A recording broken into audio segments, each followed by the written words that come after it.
Notice of auction posted right at my front door, only 21 days left. This house was fully paid off 12 years ago. Who has the right to sell my home, or is it the bank's mistake? Until I uncover the truth, every tick inside this house echoes like a countdown clock. If you were in my place, what would you do? Tell me in the comments. I read every single one, and don't forget to like this video, share it with others, and subscribe to the channel so you won't miss the next story. The notice was taped square to the front door when I woke. Notice of auction, 21 days. I peeled it off and set it on the kitchen table. Morning in this house is a list I can do without thinking. 2 pills, 1 blue and 1 white. The kettle. The blinds up halfway so the fig tree doesn't show off more than it should. The binder that holds the house papers lives beside the stove where my wife used to set a cooling pie. I opened it, wrote the date and time on a clean line and set it once to the clock so I wouldn't say it again. Later paper, first witnesses later.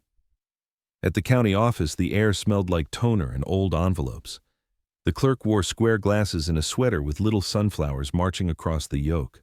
She asked for my address and typed like she meant the keys to be heard. A printer woke and pushed out pages, dates, stamp numbers, lines of small words that behave if you read them slowly. "Is there a new loan tied to my house?" I asked. She slid a page forward and anchored her finger on the line that mattered. "This shows a loan recorded months ago," she said. "And here this sentence means someone is allowed to sign for you." "A sign for paper," I said, as if saying it plain might make it less strange. "At the bottom you'll see the notary's name and ID. We keep records," she added. "The way a person quotes a rule, we don't judge them." I nodded because a clerk's job is to keep the shelf level, not decide what books belong on it. "Certified copies, please." She stamped each page.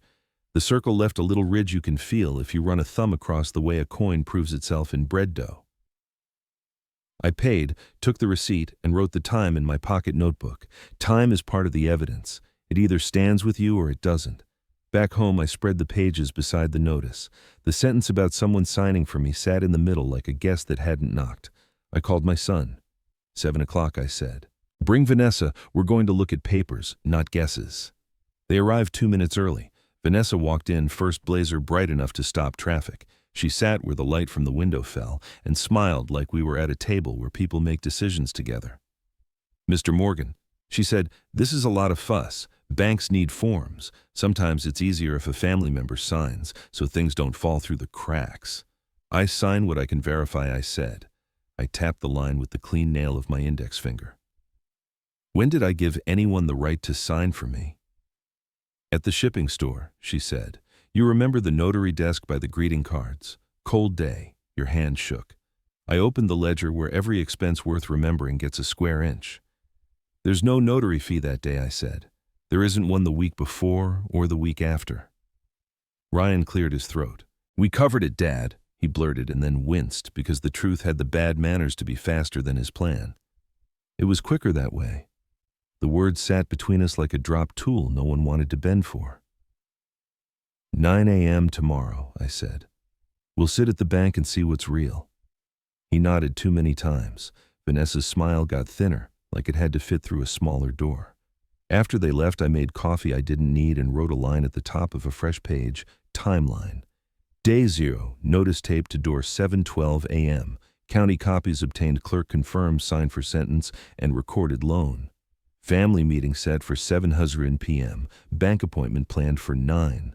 I wrote each line like a carpenter marks a cut square and slow, so later no one could say the wood moved by itself. The neighborhood app bloomed with theories because that's its favorite hobby. A thread called Orange Tape on Meadow Lane ran hot with sinkhole squatters code enforcement, and a fox the size of a German shepherd. Mrs. Whitaker posted a calm line, "Community update Thursday 6:30 p.m.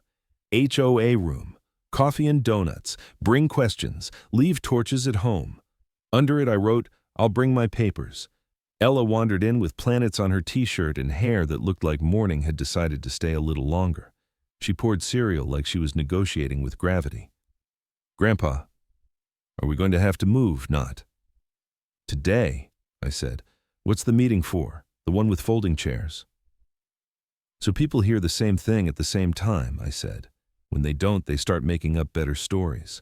"I can make a sign," she said. "It can say 'be nice.' That might be the only law we need," I told her. She nodded like a clerk in a sunflower sweater and went to find a marker fat enough to be read from the back row. Before the light slid off the table, I took the notice from the middle of everything and taped it inside the front hall closet. Trouble doesn't deserve the best seat in the house, but it doesn't get to sleep on the porch either. I closed the door and listened to the thin click the latch makes when it knows it's doing its small job right. I added one more line to the timeline, ask HOA about room. Then I sharpened a pencil with my pocket knife because there are still a few things left in life a man gets to sharpen with his own hands. I wrote 3 headings on 3 sheets the way a shop teacher writes for sleepy eyes: what I know, what I can prove, what I'm asking. Under the first, I put 3 lines. House paid off 12 years ago. I did not sign for a new loan. A sign for paper exists. Under the second, I listed the copies, the dates, the file numbers. Under the third, the questions that would keep their shape in any room. Who filed it? Where and when was it signed? Who watched? How did a debt get tied to a roof already paid for? The kettle clicked off. I poured a cup, set it on a coaster that remembers my wife's hands, and let the house do its evening job breathing around me until my shoulders remembered how to sit. Morning came with the smell of toast and the sound a mailbox makes when a neighbor's routine meets the hinge. I put on the jacket I wear to church and funerals, which in a small life cover most of the places where you try to tell the truth while standing up. At the bank, glass and quiet and carpet that forgives footsteps. The receptionist smiled the way people do when their job is to talk to fear without calling it by name. Mr. Patel will be right with you. He met us with a tie that looked like it had never been surprised. Calm followed him like a shadow. He led us into a small room with a round table and laid out copies, the way a carpenter lays out tools he trusts. Space square, nothing stacked that shouldn't stack. This is the loan linked to your home, he said, and this is the document that says someone may sign for you. It's meant for convenience when a person can't come in. I can come in, I said. I didn't sign that paper. He didn't argue. He set his hands flat the way you do to tell wood you mean to steady it. Here's what we can do. We can note your dispute in the file and pause the sale while we review the sign for issue. Pause it, I said, and something inside of me stopped rattling long enough to listen. He looked at me, then at Ryan and Vanessa, and back at me. If there's a neighborhood meeting, he added, and if you give written permission, I can speak to the basics there, so everyone hears the same facts. Basics are enough, I said. I'll sign a short permission. He emailed a confirmation while we were seated. I sent the file to the lobby printer and brought it back in a warm stack. The paper was still breathing a little fresh ink, small heat. I filed it in my folder beside the county copies, the way you put a bolt back in the slot you'll need it from later. We shook hands. Ryan thanked him. Vanessa said she appreciated his professionalism and made the word sound like a silk scarf. In the hallway, I passed a bulletin board with interest rates and a lost cat flyer for a wanderer named Pickles. Ordinary kept happening even while a roof got heavy with other people's plans. It always does. On the way home, I called Mrs. Whitaker and told her we'd take the HOA room. 6:30 Thursday, she said. Donuts and water. If anyone brings lemonade, I'll allow it, but I'll make a face. I could hear the smile in her voice and the scratch of a marker on paper. Bring a thick pen for your board. People in the back will claim they forgot their glasses. I'll write big, I said. Back at the house, Ella had taped the sign to a chair near the door. The letters leaned forward like they wanted to get to the point. I put the bank email on the table and added a line to the timeline. Sale paused. Review active. Permission for basics signed. The pencil left a clean gray trail, the kind you can follow in a storm. I stood a moment at the window. The hedges had started trying to shake hands with the sidewalk again. I made a note to trim them in the morning. You keep a place by doing the small things on time, so the large things don't get to be the only story anyone tells. When the day slid into its soft hour, the one where rooms remember how to be rooms, I closed the binder, put the notice back in the closet where it could practice being quiet, and told myself the plan out loud so my bones would hear it. County done. Bank paused. Room booked. Tomorrow I measure. Tomorrow I speak in basics. I woke before the sun and found Mr. Patel's message waiting like a clean sheet of plywood. We've paused the sale. We're reviewing the sign for issue. This confirms our conversation. Attached was a line that said I had given written permission for him to speak only to the basics if the neighborhood met. It was the kind of sentence that keeps panic from finding a chair. I printed the email and slid it behind the county copies. On the next page of the notebook, I extended the timeline, day 1, 6:42 a.m., bank confirmation received by email, permission on file. I wrote in the same block letters I'd used on shop walls, so sleepy men wouldn't cut the same board twice. Ella padded in and put her sign on the table like it needed breakfast too. I added a dot, she said, pointing to the punctuation. The maple syrup dot at the bottom of the exclamation point made the paper look like it had a heartbeat. Looks official, I told her. Are we still not moving? She asked. Still not, I said. If something changes, the papers will have to say it first. She considered that and went to fetch her socks in a way that said she planned to wear 2, but would settle for 1 if time got bossy. I called the HOA office, and a recorded voice took me to Whitaker, which is how things should go in a town that still believes names matter. We're set, she said. I'll print a sign for the door that says the sign so the ones who need reminding can pretend it wasn't for them. Ella already made one, I said. Then we'll have 2, she said. 1 for the door and 1 for the room. I walked to the garage and found the trifold board left over from a science fair where a volcano had failed to erupt on schedule. I set it on the long table like a polite wall and penciled a title across the top. Who signed for me under its smaller copies? Dates. Names. I drew 3 columns the width of a carpenter's palm. Left what I know, middle what I can prove, right what I'm asking. I left them empty for now. A board is a promise. The filling comes later. On the kitchen counter, I wrote tomorrow's list on an index card and taped it to the cabinet where my hand would bump it. Check the ledger for any notary fee. Call the notary office and ask for an appointment. Put the file numbers in numeric order. Draft questions for Mr. Patel and the HOA, so I don't trust my memory when a room is watching. I wrote each line in black ink and copied the times I meant to do them in pencil, so time could be moved if life needed the room. The neighborhood app kept doing what it does. I kept choosing not to feed it. Someone posted a blurry photo of a fox that might have been a dog and asked if anyone else had felt the earth tilt by the storm drain. Somebody else offered a couch for free if you could carry it yourself.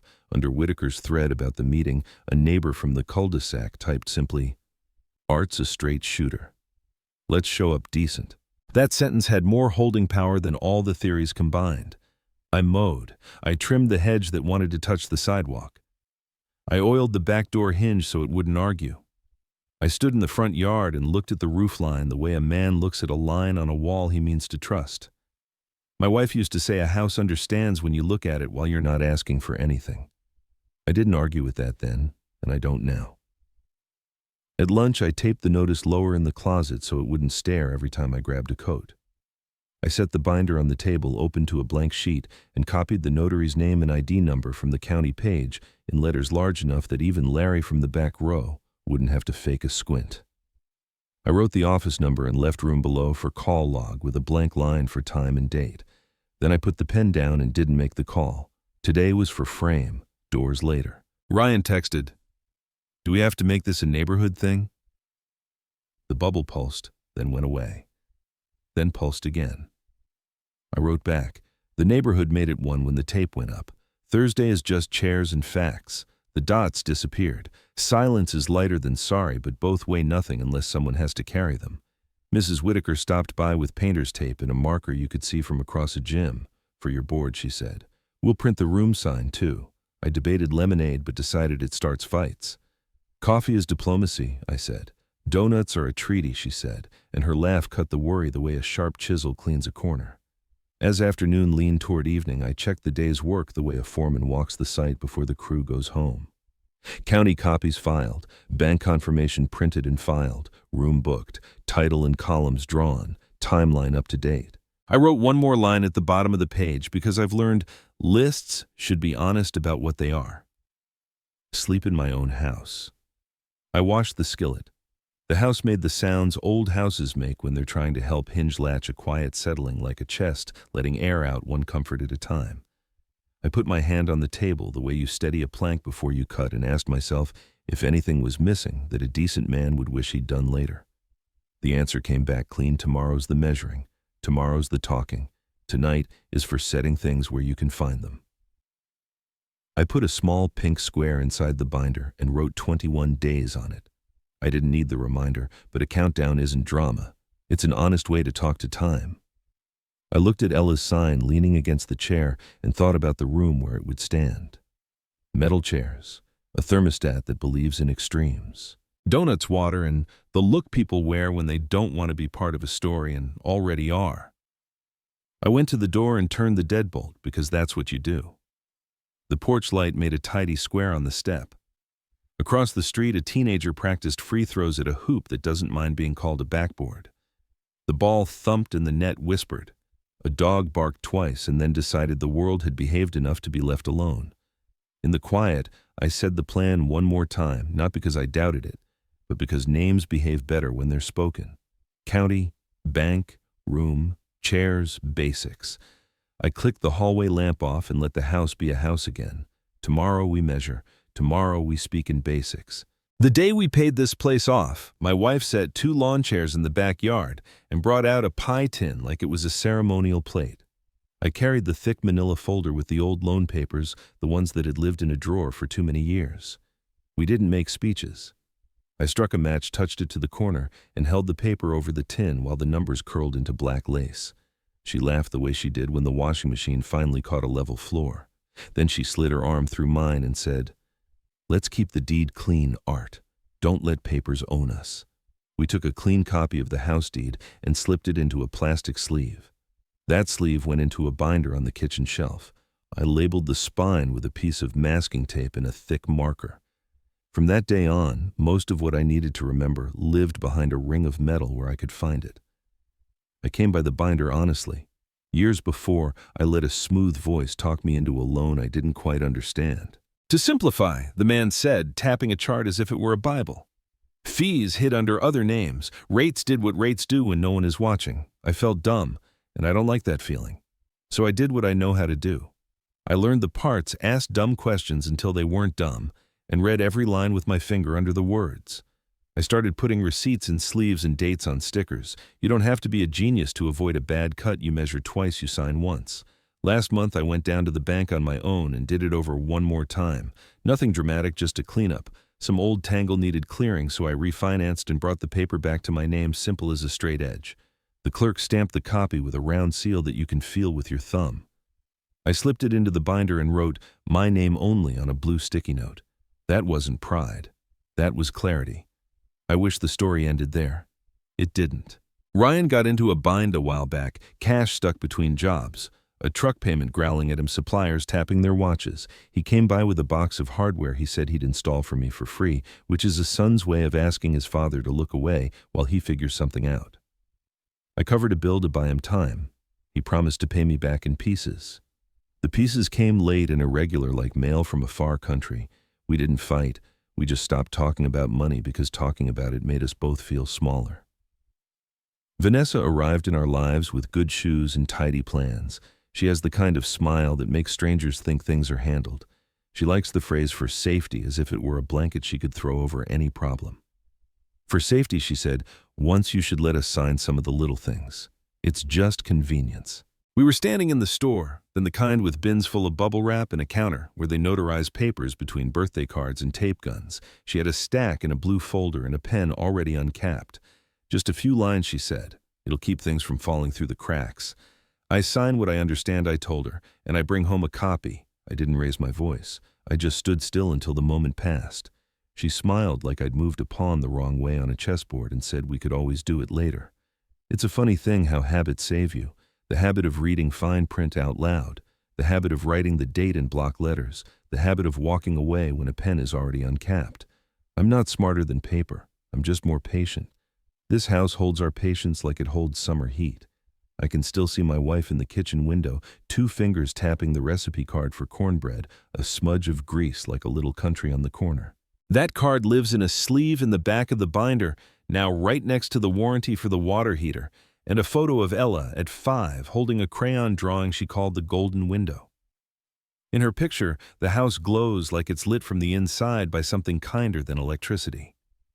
When I get tired of legal words, I look at that drawing and remember why walls matter. The first time I knew Vanessa and I would always have different ideas about time was at a family dinner when she said, "Fast is kind, slow is stress." She meant well, but it's not true.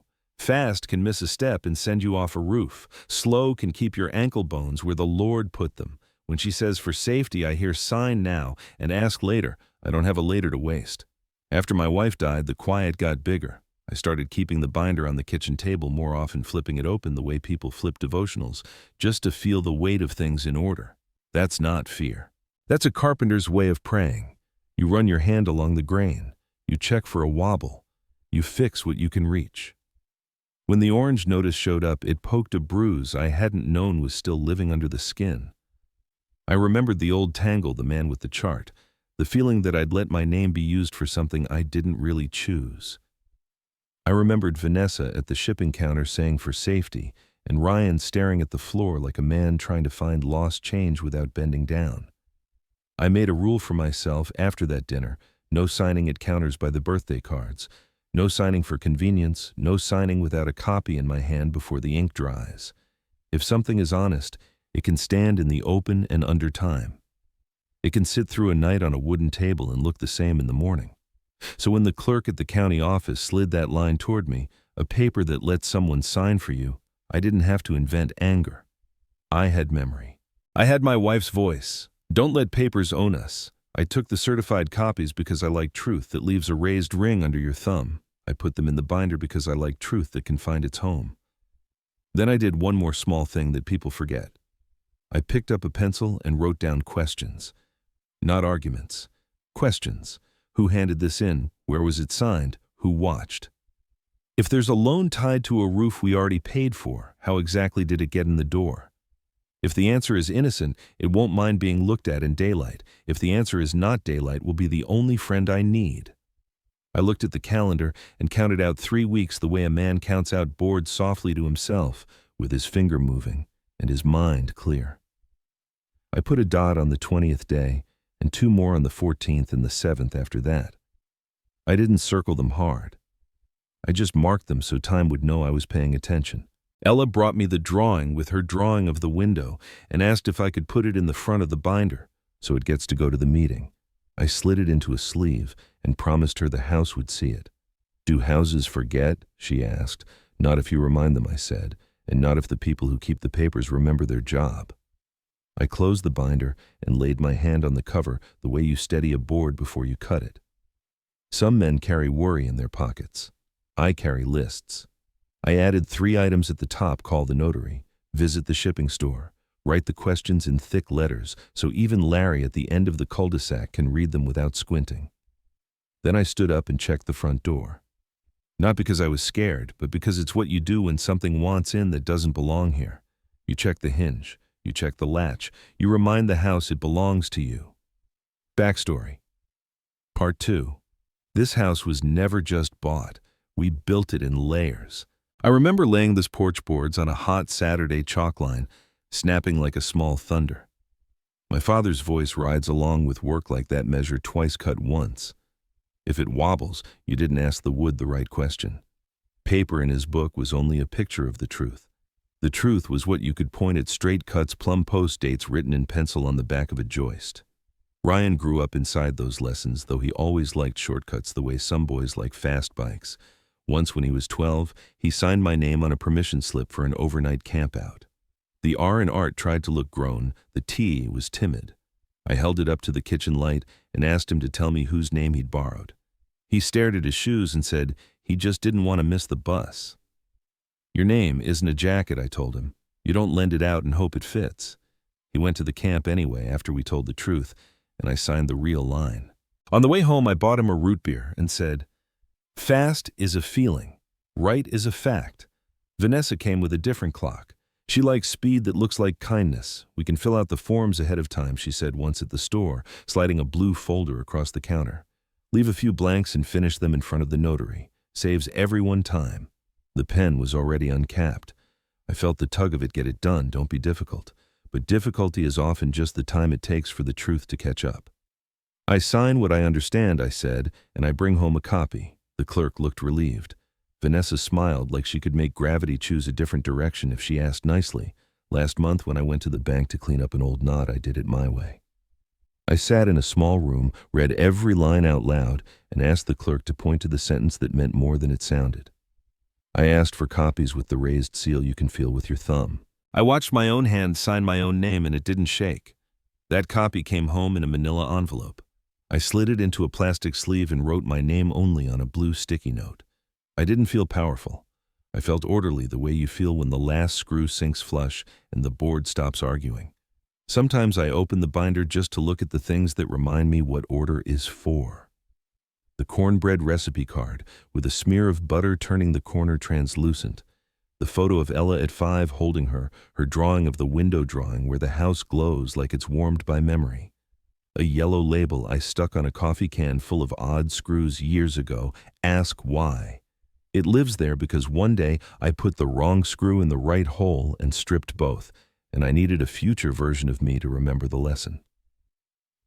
The night after the county clerk printed those pages, I spoke into my old pocket recorder. It picks up everything: the scrape of a chair, the soft click of a stove cooling the tremble you can't feel in your own throat.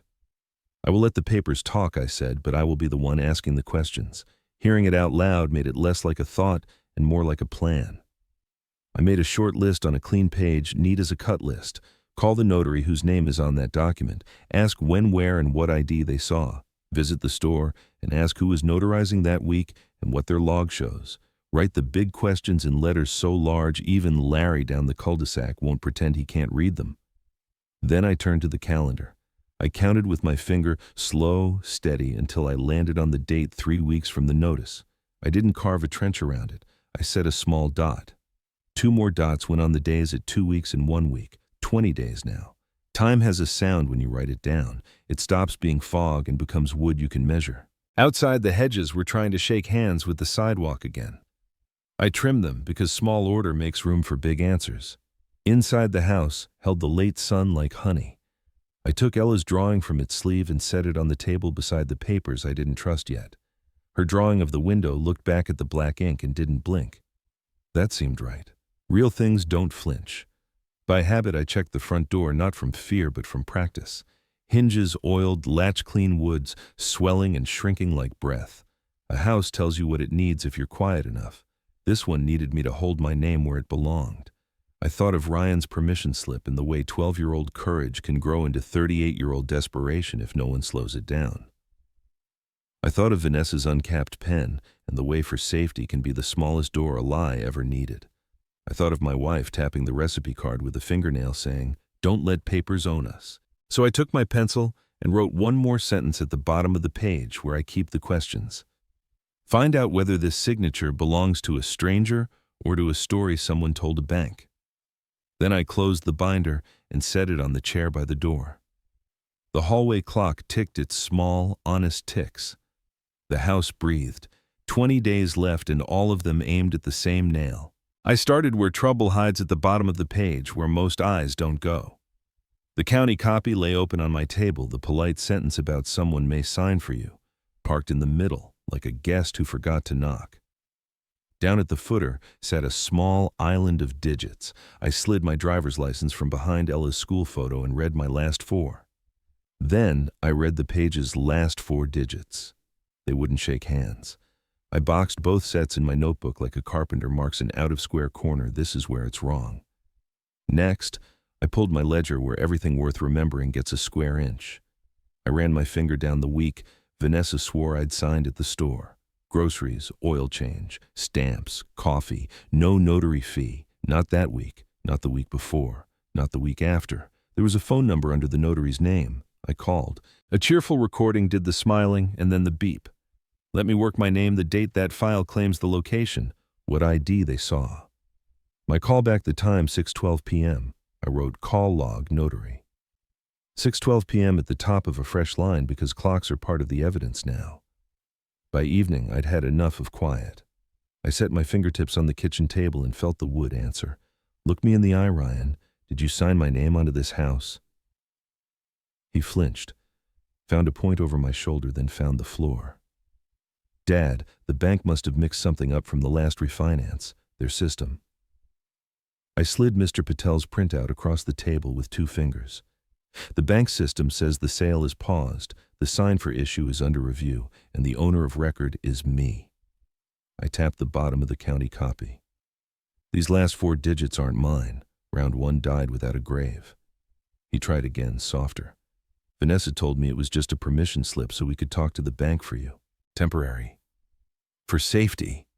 Vanessa straightened like her spine had read a memo. Exactly. A contact authorization. Families do this all the time. I put a second copy in the middle and hunted the line with my clean fingernail. This doesn't say talk for me. It says sign for me. There's a difference you can drive a truck through.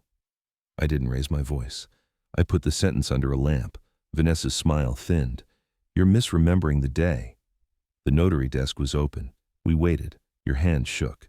I unfolded a creased printout I'd taken a month ago, the store's weekly hours I'd snapped when I mailed Ella's forms, and slid it beside the county page. Wednesday closed.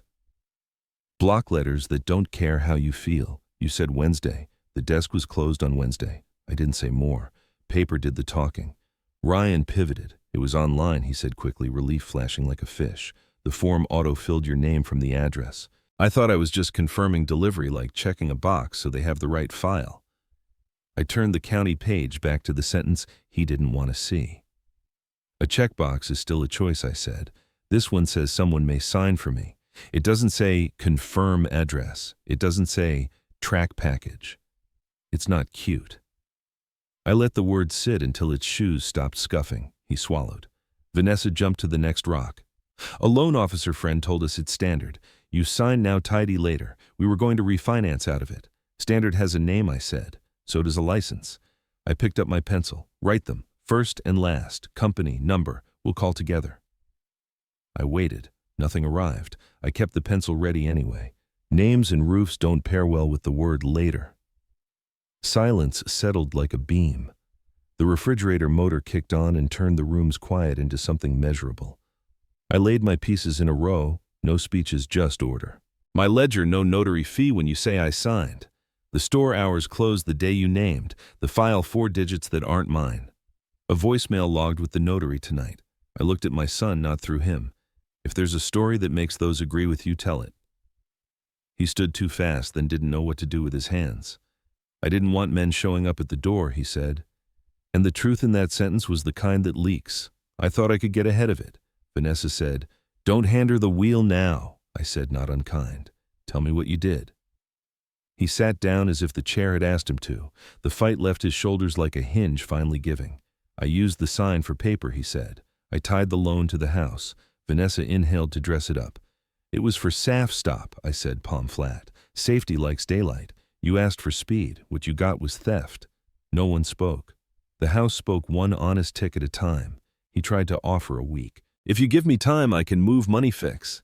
Bring a plan that starts with a phone call to your creditors and ends with their feet staying off my porch, I said. And bring names. Not a friend, not a guy. Names. I stacked the pages the way you shim a rocking table, one small truth on top of another until the wobble quits. The county copy with its wrong digits. The old printout of the closed sign. My ledger page that didn't lie for me. The call log time in pencil, neat enough to read later without squinting. Here's what happens next, I said. Tomorrow I'll take a fresh photo of the hours with today's clock in the frame. I'll put these papers in front of the banker who talks in basics and keeps records that don't blink. And I'll ask the board for chairs so the street hears the same facts at the same time. I didn't ask. I told the plan to the room until it belonged to the air. Vanessa found the last argument and tried to wear it. You can't drag this into the neighborhood. It will ruin us. The neighborhood dragged itself when orange tape met a camera, I said. If this ends quietly, it's because the truth made noise first. I peeled the pink square that said 21 from the inside cover of the binder and pressed down one that said 14. Not drama, just the length of wood I have left to cut. I wrote one line on the fresh page of the timeline. Family confrontation, 8:03 p.m. Ryan admits using sign for to tie loan. Under it I added tomorrow bank basics, HOA room request, photograph hours. Ryan stared at the papers like weather. I'm sorry, he said, the kind of sorry that arrives without a toolbox. Sorry can ride along, I said. Doesn't get the map. I closed the binder and let the latch of the cover make its small certain sound. We'll do this in daylight. The house was quiet enough to hear my pencil. I opened the binder on the kitchen table and ruled 3 columns on a fresh sheet like a shop teacher who wants the back row to see. What I know. House paid off 12 years ago. I didn't sign for a new loan. A sign for paper exists. A debt is tied to this roof. What I can prove. County copies with file numbers. The last 4 digits on that line don't match mine. The notary desk is closed on the day I was supposed to have signed. The bank has put the sale on pause and is reviewing the sign for issue. What I won't trade. My name is not for rent. I put my signature down only when I understand it. I pressed a small pink square inside the cover, 14 days.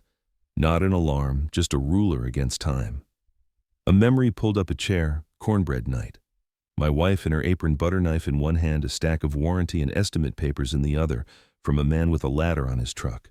She tilted the page into the lamplight and tapped a pale paragraph you could miss if you were hungry. Payment authorization on arrival. Read the dim parts out loud, she said, then tore the authorization free and set the rest under the butter knife, like truth needed a little weight. That was the night I learned to read paperwork like I sand edges slow enough to feel where it will snag skin. Another knock in another year, a utility kid in a branded jacket selling 12 months of savings. His smile said discount. The fine print said a 36-month lock with a penalty that bites. I called the hotline on speaker and asked the woman on the line what preferred rate means when month 12 ends. The kid started bouncing on his toes when she said the words, early termination fee. I kept my pen capped. The cheapest thing a tired man owns is his signature. The fridge hummed. I kept my voice quiet and true. The goal wasn't speeches. It was order. Morning slid in pale and simple. Pancakes.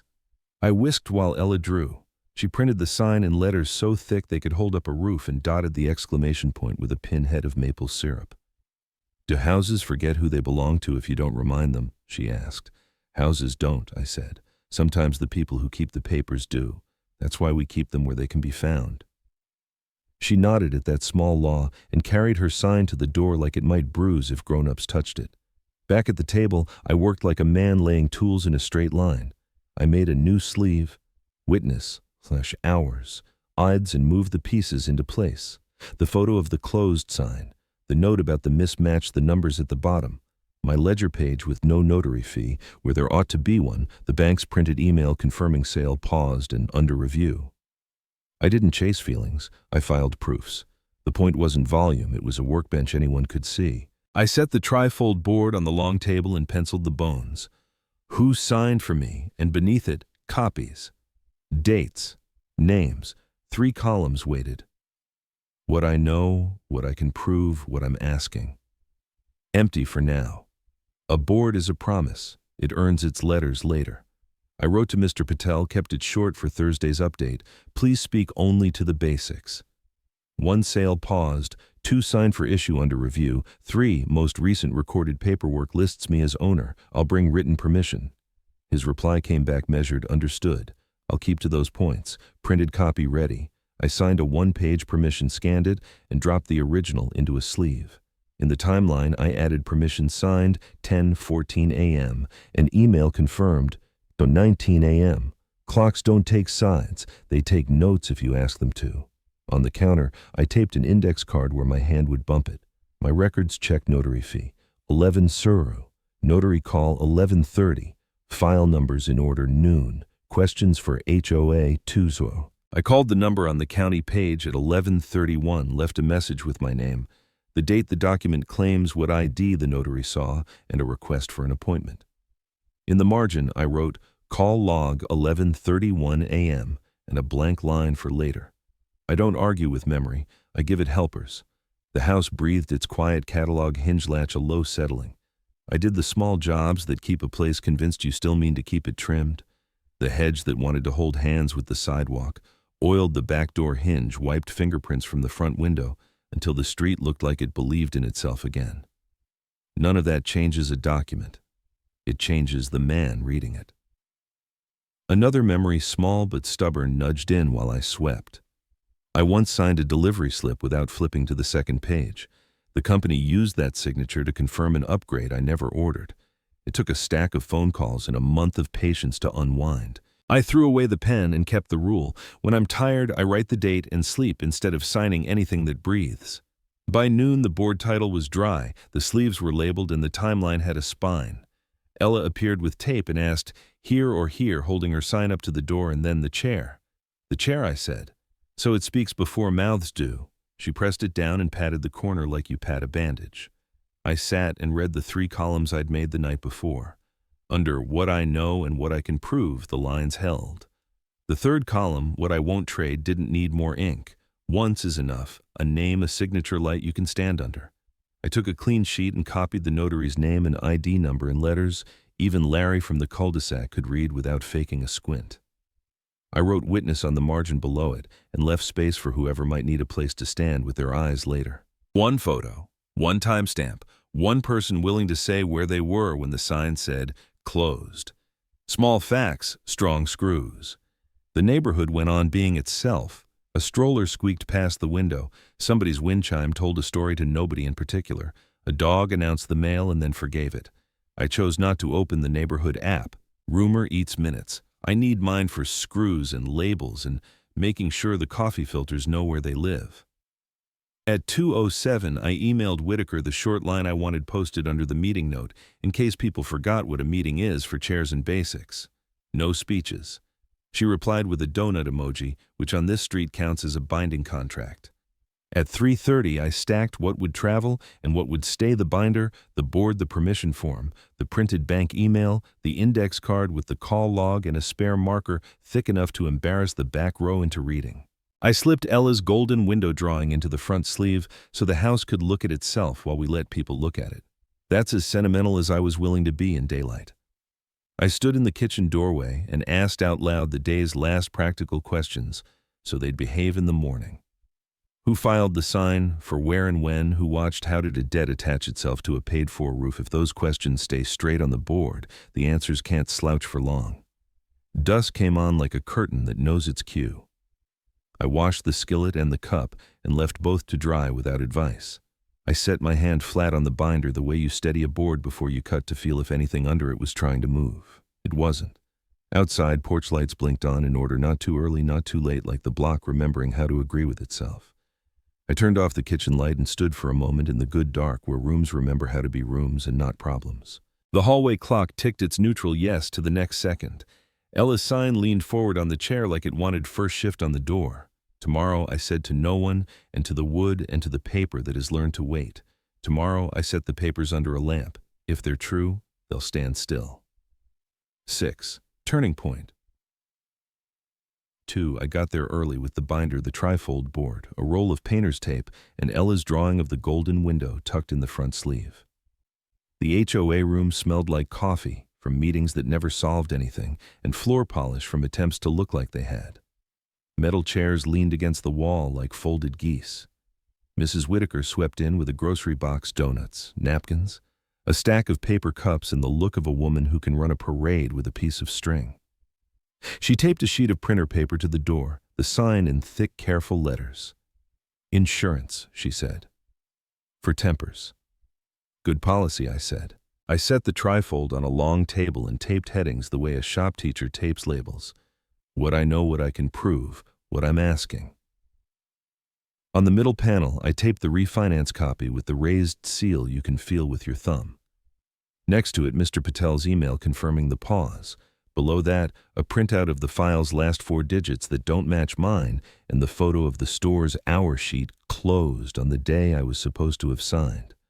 On the left panel, I taped 3 sentences in block letters: house paid off 12 years ago. I didn't sign for a new loan. A paper was filed saying someone could sign for me. On the right panel, I printed the questions as big as Larry in the back row would need. Who filed it? Where and when? Who watched? How did a debt enter a paid house? Mr. Patel came in, tie neat, calm, traveling with him like a shadow.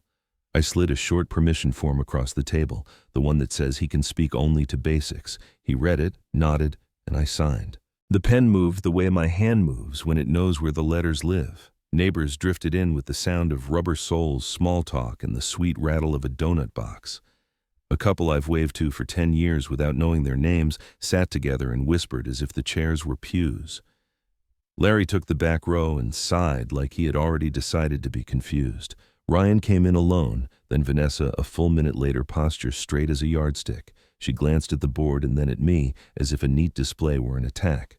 Whitaker clapped once. All right, folks, this is a community update. Not a trial, not a roast. We're here to hear the same facts at the same time. The sign on the door applies inside, too. She pointed at me. Art, you go first. Then Mr. Patel will say a few basic things. After that, we'll do short questions, no speeches. I stood beside the board. My voice surprised me by sounding exactly like it does when I read measurements steady a little slower than conversation built to be heard. My house was paid off 12 years ago, I said. This week a notice went on my door that says someone plans to sell it in about 3 weeks. I didn't sign for any new loan. The county records show a loan tied to my house and a paper that says someone can sign for me. I tapped the left panel, then the middle. Here's what I can prove.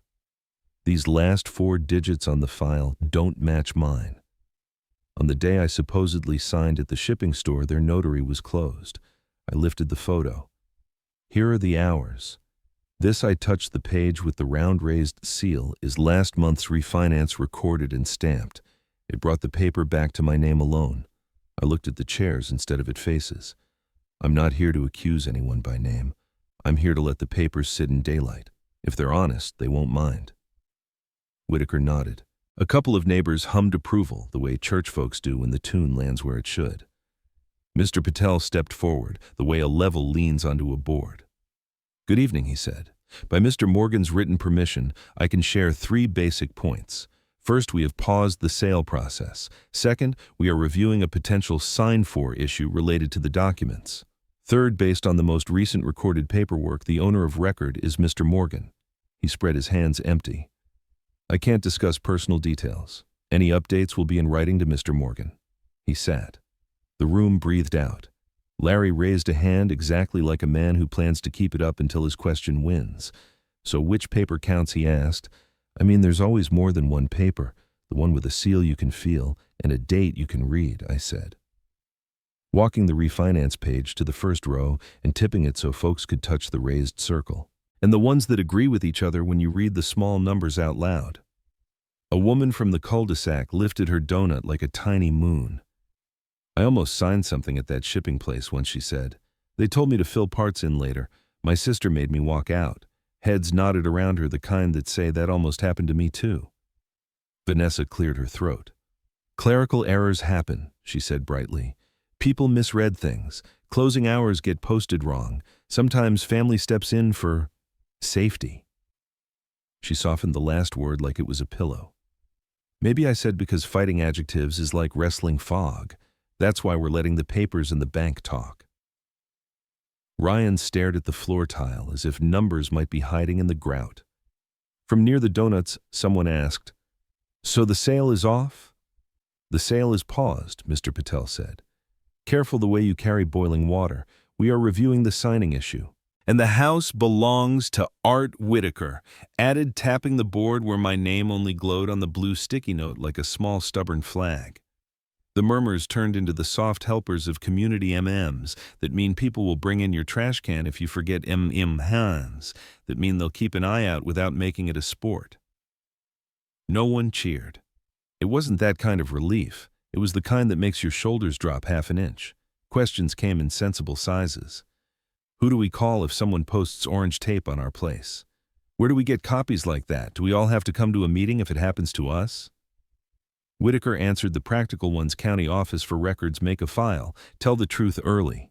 I answered the stubborn ones, read the lines out loud, write down dates. If a paper doesn't want to be seen, don't sign it. Vanessa tried one more time, softer. This could be a misunderstanding, she said, wide-eyed. Clerical, for safety. The words felt like a dress rehearsal for a story she hadn't dared to test in front of a mirror. Then the daylight will be kind to it, I said. Mr. Patel stood once more, only to repeat the same 2 sentences and a bow toward the third. We've paused the sale. We're reviewing the signing issue. The owner of record is Mr. Morgan. It was not music, but it was in tune. That was the turn. You could feel it the way a room tilts when a story sits down where it should. It wasn't victory, it was alignment sale paused review, active ownership clear. People weren't looking at me like a problem anymore. They were looking at the board at the papers taped there like a small science fair hypothesis meeting evidence without shouting. Whitaker clapped again. "Thank you for showing up like neighbors," she said. "If you have more to ask, drop it by email. If you brought a temper, leave it in the box by the door. See the sign on your way out, or I'll make you eat another donut." Chairs squealed and folded. Hands reached to shake mine, some firm, some brief, all human. "We've got your back," a man with lawnmower stripes on his shoes said. "That hour sheet," another neighbor whispered. "That's the kind of thing that saves a person." I caught Ryan slipping out the side door, shoulders rounded, head low. Vanessa lingered near the trifold, eyes traveling over the headings like she could untape them by staring. "You didn't have to do this," she said finally, Gore's sugar over gravel. "We did it so we'd all hear the same thing," I said. "That's what chairs are for." She pressed her lips into a flat line and left without reaching for a donut. The room thinned.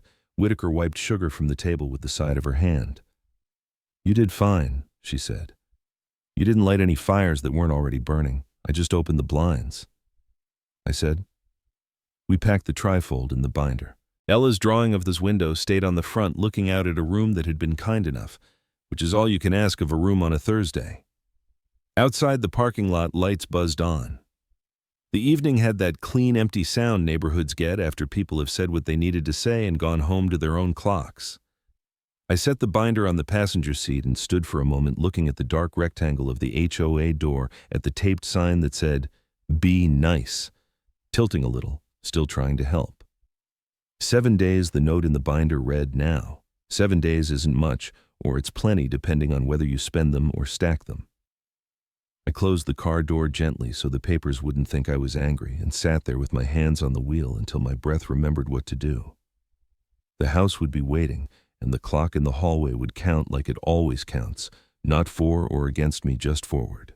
I would get in, lock the door, put the binder on the chair by the bed, and listen to the wood tell me it was still holding. And somewhere between the gate latch and the porch step, something else would happen. Something I could feel building under the quiet, the way a storm sometimes promises without a cloud.